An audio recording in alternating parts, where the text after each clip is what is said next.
Chapter 9. Pastor David was highly commended on the success of the Bible study by almost all who attended it, and many said that the teaching was right on time and had a great deal to do with what they were going through in their workplace, school, and businesses.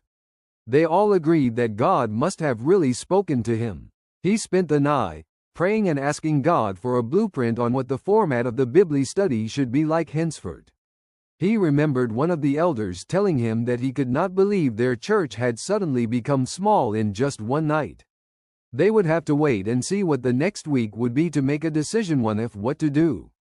Pastor David felt the urgency in making sure he included a discipleship in his program to raise leaders for the local church outside of the elders, as well as those who would support in spreading the message.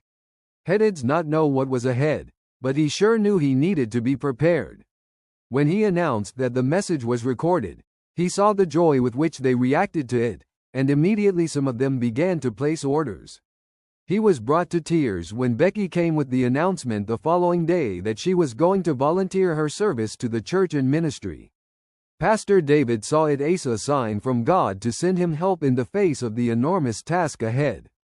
As if it was not enough, one of the elders also came to the church to say he was troubled all night to buy the church equipment to help the pastor mass produce the messages, and he gave him the task of going to buy the one within his budget.